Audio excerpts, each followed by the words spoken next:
Hi, I'm Charlie. This is Stevie. We are Children Popcorn, and welcome to a new feature, Freddy Thursday. So it's October, it's Halloween, and we're celebrating the 40th anniversary of the release of the original Nightmare on Elm Street by re-watching some of the movies, not all of them. No, but we are going to be adding links and everything to the other ones, like Bad Movie Monday. We actually have two of them in there, and I'm going to do something with the other two. So we will be covering all of Freddy Krueger's entries. Yes. So, for 40 years, Freddy Krueger has been terrorizing a generation, not so much recently since 2010.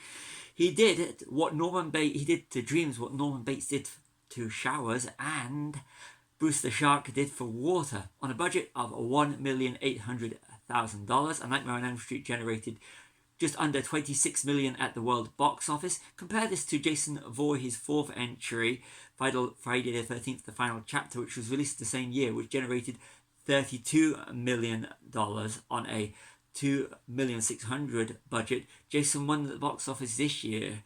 First off, let's address the downgrading of A Nightmare on Elm Street from an 18 certificate to a 15 certificate in the UK by the BBFC, that's British Board of Film Classification, due to its audience research showing strong support for older content to be reclassified in line with modern standards. So, Charlie, should A Nightmare on Elm Street be reclassified from an 18 certificate or to a 15? I don't know this one. I think it should say an 18. I really do. It's very suggestive in some of its scenes and stuff like that. What do you think? I grew up with it being an 18 certificate, and there are still elements that are scary, but the effects are dated, and there is compared to what they do today compared to what they did after Elm Street came out. I still like it having the 18 certificate. Yeah, I think it needs to have. Yeah. I mean, even though I only watched it 3-4 years ago for the first time, I still think it should have an 18 certificate. I completely agree on that. It's more, I know it's for classifications and reasons why they've done it. What I've done is I'm going to put links in the description to some of the research we've done. So I've got to ask you, first off, did you find it scary? First time I watched it, it did freak me out a little bit, but not overly. I think because we've watched it quite a few times since then, I've sort of got used to it now. But yeah, it was a little bit scary. It's working, it's doing its job. I think it's a masterpiece of the horror. It's like you watch, you know what's coming in Psycho now when you watch it, and The Shining, but there's still moments where it's still scary. Yeah. Now, I've got to admit, I've analysed this film and broke it down so many times. I think Nightmare on Elm Street should be shown if you're studying film. It's definitely up there for one you should study, but I can't find it scary anymore because I know all the beats, and everything. But why do you think this movie works? I don't know. I think it works because it works on your imagination, and I am a very imaginative person, so for me it's quite poignant that it works on your imagination, your dreams and fiction and stuff like that. Why do you think it works? The dreams things, the dreams, you can't escape Freddy. The building of the character, and you actually care for them. It's like the later films, you don't care so much about the characters. In this one, you get given 4 characters, and you got to figure out who's going to live with the teenagers. I think the fact that they used an actor rather than a stuntman with Robert Englund, it makes Freddy because he's only got like 7 minutes of screen time, so he is in the shadows. He's in the dark. He's not the MTV watching. Freddy. He's always watching. Isn't he? He's always there in the back of your mind. You can't escape him. So I just think that Wes Craven's created a masterpiece. You go to sleep. That's it. You're in his world. You're vulnerable, aren't you? So I think that definitely it works today. And whereas the Jason movies become more, it's like what's going to happen. You get introduced to him. We all know who's going to go, and you can get an idea who the last girl or guy is going to be. But I just think girl or guy. So, do you have a favourite scene in the movie? I don't know.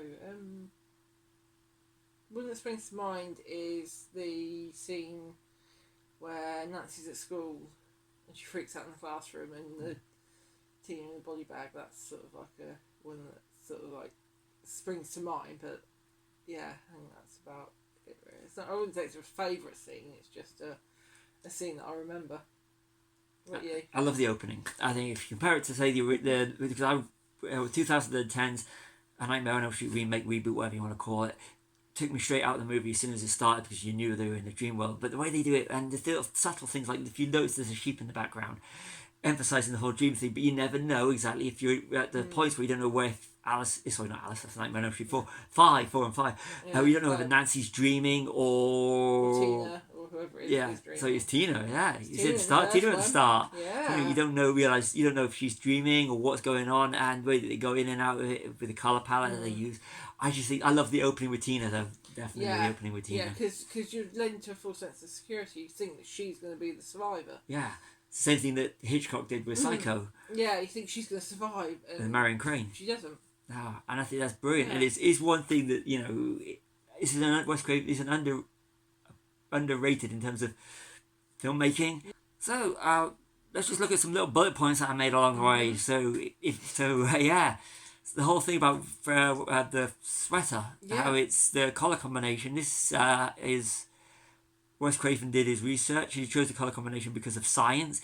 He read in a scientific article that the combo is the most difficult for the human eye to see, so he figured he would make Freddy's clothes uncomfortable to watch. Yeah. Agree with that? It works. It works. I mean, when I first saw it, I thought it was black and red, not green and red. So it's kind of because it's quite a dark green, isn't it? Yeah. So. Then again, you weren't even born when the film came out. Very so true. Even when it was released in the UK, because in the USA it released on the November 16th, 1984, and it wasn't released in the UK until August the 30th. Oh, I'm on my way. Yeah, so you were by the time it got to UK. So, I like the way that Wes Craven developed likeable characters. So you just don't want them to die. You know what they're there for. Yeah. So who's your favourite of the characters? Oh, no. I quite like... I like Nancy, actually. I think she's a strong character. Even when they don't believe her, she's still what's the word? I can't remember what the word is, where you kind of like she perseveres with her belief. Yeah. I think that's why I like her. I like Nancy, but then again, I was of the age when it came out, so I was about 9 years old, actually. Glenn, Johnny Depp. Let's address him now. Let's get it out of the way and address him. Johnny Depp. Johnny Depp, definitely one of his first roles. It's introducing Johnny Depp, isn't it? So it's his first movie role. I wonder what happened to him. I wonder. Yeah. It's good that actually. I mean, he makes an appearance again, which we are going to do as part of it in Nightmare on Elm Street 6. Yes, he does. So it's Rachel Talalay. So we directed that one. So Johnny Depp was good. Johnny Depp was good. Yeah. Johnny Depp played a teenager. I know. Well, he was a teenager. Yeah. Charles Bernstein's score. Mm-hmm. It's up there with Bernard Herrmann's Psycho or John Carpenter's Halloween, I think. Yeah. So you hear the music. With John Williams' Jaws. Yeah. It's iconic music. You know, it's got the right beats for Freddy, and you know when Freddy's going to be there because you can tell, because the music slightly changes, which I really like. Yeah. It is a wonderful score. Yeah. Okay, it's classic. I think Red Elm Street in the series is classic slasher movie. Do you consider it a slasher movie? It's not like Jason or Michael. No, I think I if it is a slasher, it's a psychological slasher, because it's got that element of dreams and it leaves you thinking about what's happened in it. But yeah, apart from that, I don't think it's a slasher. I think the later was a slasher because it follows the painting by numbers. Here's the teens. We just know they're gonna and how Freddy is gonna take them out, just like Jason and Michael. Yeah. And yeah. You notice on the credits at the start, Freddy is cast as Fred Krueger. Yeah. But character does refer to himself as Freddy. He does. But they refer, or apart when Nancy brings the hat out. Yeah. It's Fred Krueger written in the hat, so... But he's Fred Krueger. He's Fred Krueger, but then he could also be Freddy, because Freddy is a nickname for Fred. So it's he does refer to himself as Freddy. As Freddy. So and you have to wait 4 minutes into the movie before the jump rope song, Yes. which is creepy, and It's goes creepy. throughout, and it does go throughout the whole To be fair, I movie knew the song before I'd seen the film. because it's iconic. That goes It's to say a iconic. lot. Yeah. Yeah. So it does. 14 minutes into the movie, you got the practical pounding on the wall when the cross falls, Yeah. and how And they they're coming through the wall. Yeah. How it's all practical. It's practical, so it's like a stretchy sheet, Yeah. isn't it? And that works so much better than the remake. You take a look, and this is when you watch it, you realise how it, it's obviously a wall, but they use the sound. They had the sound on her of Nancy tapping on the wall, Yeah. which puts the cross back up, Yeah. and it sells the fact that it's a solid wall. Yeah. That's one But thing. she puts the cross up after Yeah, the pressing through. yeah. wall. I think it's brilliant. Yeah. It's nice little touches like this. is, It goes yeah. to show you why it's so great. Parents, the portrayal of the parents in this movie, Yes. how they're either, you got the Don and I think it's Donald Thompson, Lieutenant Thompson, and Marge Thompson are either divorced or they're estranged. Yeah. You've got Tina's mum who's out with her boyfriend. Yeah. You don't find you've got Glenn's parents who are literally The- together. the- They're the the- only the- family. That we know of. And You don't know Rod's parents. You don't know Rod's parents and how. But Glenn's parents are very straight laced, aren't they? And Marge Thompson's an alcoholic. Yeah. So the kids are on their own. Functioning Yeah, but the alcoholic. kids are on their own. Yeah, And basically. you find out as the movie progresses that they have a secret. Yeah. That they killed Freddy, and Nancy's mum Marge took his glove, Yeah. and they know what's going on, but they just don't believe their children because how can someone haunt them in their dreams? Yeah. I think that's a brilliant touch where I it think- was I missing think- from the remake. I think that adds to the whole psychological bit is because Nancy's perseverance trying to say that this person is real, this thing, Freddy or Fred, is real and is killing people in their dreams, and the parents aren't believing her because they killed him, so how can he be real? So it's kind of, it adds to the whole suspense and psychological aspect. Yeah, they know Freddy's dead in the real world, they just don't realise he's back in their dreams. So Yeah. why do they believe their kids having these fantasies and nightmares? Yeah. So 34 minutes in, Nancy's watching The Evil Dead. Now, a little bit of trivia for you. In 1987's Evil Dead 2, you can see Freddy's glove in the background as a didn't know little that Easter one. egg. Ah. Yeah. So, Yeah. and I'll tell you what the creepy things about this movie is Nancy being taunted by Freddy by having Tina in the Yes. dreams. Which you will find later that, Freddy takes the souls and everything, but that's Yeah, not part of but it in this no. movie. It's just one that comes in part 3. So, and I Yeah. love the way that the colour palette that's used and in the blues and of the dreams and nights, you've got the orange and red of the Yeah. boiler room, and the contrast with the brightness of the day. It's overly bright. Yeah. And I think this is Really Wes well. Craven Yeah, does a masterpiece. So good, yeah. So and when in 46 minutes in they pull out Freddy's hat, Yeah. Nancy does when she's in the dream Yes. clinic, and and this is where everything starts going together. Is like the parents and the secrets, Yeah. and then the 53-minute marker. That's when Marge reveals that Freddy is dead. Yeah. This is good. So you get to hit the 53-minute mark. You've got a real great piece of filmmaking. You hit the Yeah. 40. I've got one of the greatest exposition scenes in horror. The bridge scene with Glenn. Oh, yes. Now this is so brilliant because Glenn is telling Nancy how to kill Freddy. Yeah. So you literally everything on this bridge scene and the sequence with Marge Thompson coming afterwards is literally the whole setup for the rest of the movie. It is. And the fact that this is like a 1 hour 31 minutes and they wait till between 53 and 57 minutes markers is where you've got like all the brilliant exposition. Glenn Yeah. tells Nancy how to kill Freddy. Nancy tells her plan of setting the booby traps and devices. Yeah. And then 57 minutes after all this, how we're going to kill Freddy, how we're going to try and kill Freddy. Here's why Nancy's mum reveals why Freddy, it's why they know Freddy's dead. Yeah. Because, and this is a direct quote from Nancy's mum, Yeah. Marge, he's dead because Mummy killed him. Yeah. And she'd taken the gloves that Nancy's Yeah. been seeing. So I think that's brilliant. Just That the way is, her yes. mother says it to her Yeah. is so So good. Isn't perfect. It? Yeah. and with everything they know, Glenn still results in a bloodbath. Yeah. Which is absolutely superb, and that It was one of is. the reasons why I think it should still have Yeah. an 18 certificate in the UK. That and Tina's death, I think, is quite as well. Oh, that bit where where she's of being the like, walls. dragged around the wall and stuff. But That's it's- very, isn't it, right at the beginning? It's still gruesome the bit where he puts where they use the I don't know if it's a fake chest, but But the when crossing that yeah. on Tina. Yeah, And that's just still gruesome. I remember watching Yeah. that the first time. I mean, that was like, whoa. Yeah, It was. So, yeah. yeah.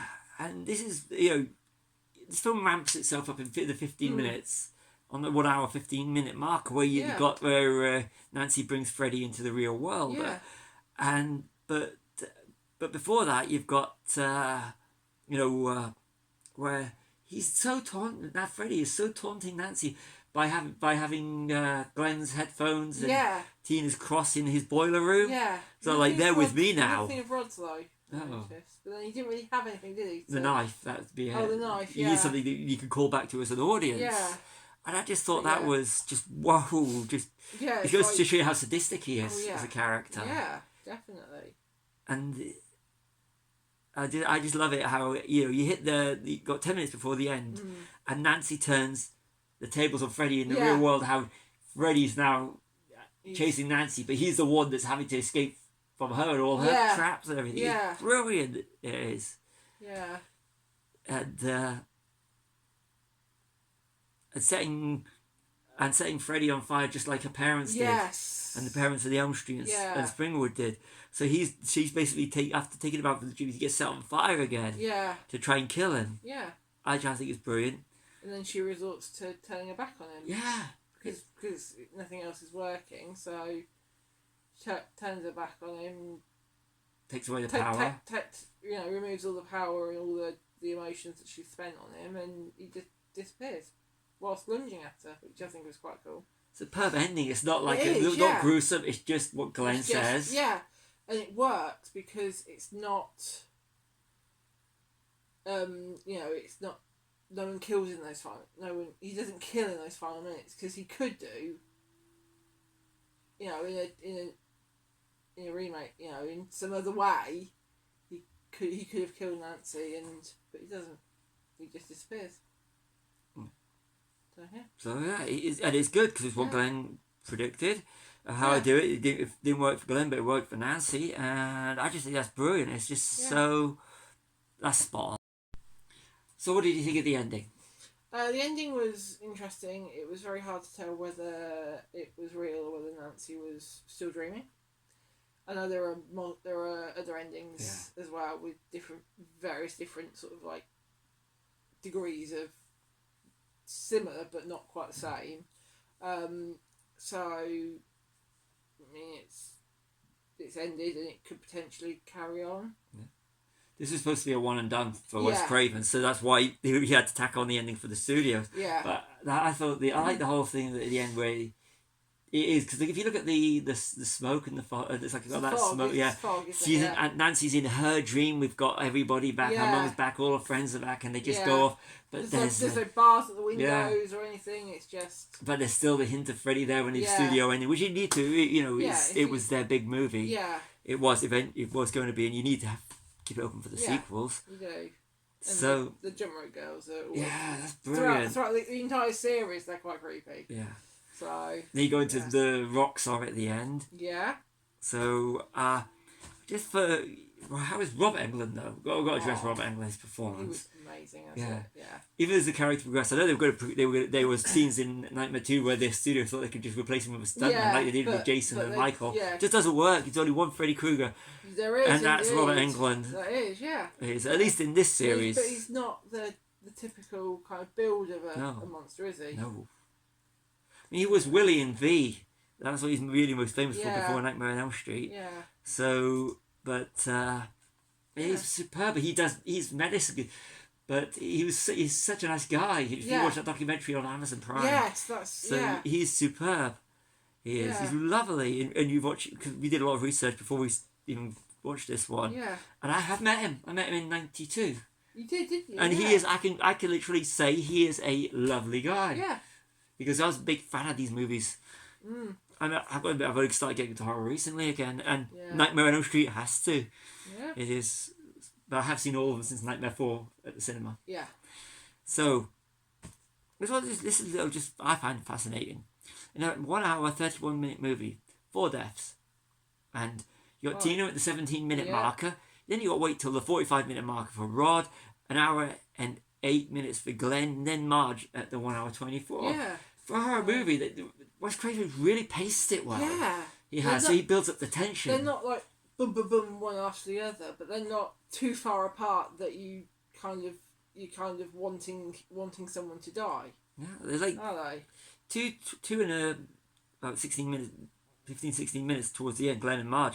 But you got to Yeah. wait 30 minutes. You got 17 minutes for the first kill, then you got to wait Right. 30 minutes, and then for another just under about 24, 25 minutes. Yeah. So it's kind of cleverly paced. So you build the characters up, and you create the characters. They're not just there for Freddy to kill them, No. which is the perfection of this movie. Yeah. It is. Yeah. You don't know until the end who's going to survive, even when you're left with Glenn, who's not your typical masculine like Rod is. No. I think it's well cast. It's Wes so Craven did well- brilliant. so Everyone. John Saxon, Yeah. who was in Enter the Dragon. I mean, he's brilliant. And, with Nancy, Heather Langenkamp and John Saxon come back for the third one, which we will be doing in the series. We will. Well cast, well produced, well scored. I just still think, I know it's not as scary as it used to be, unless if you've watched it like many times we have, but if you've never seen A Nightmare on Elm Street, check it out. yeah. Check it out. And if you love Nightmare on Elm Street, this has been, you end this with.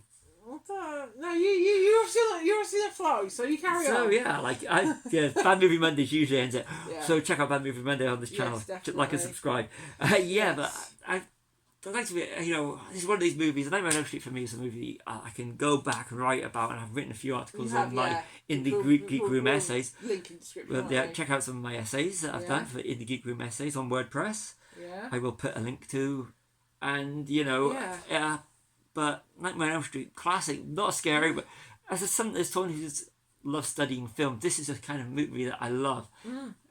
So that's been A Nightmare on Elm Street, because I am actually wearing a Nightmare on Elm Street because it is Halloween. Yeah. And the usual things. So I've been Charlie. This has been Stevie. We asked you to popcorn, like and subscribe.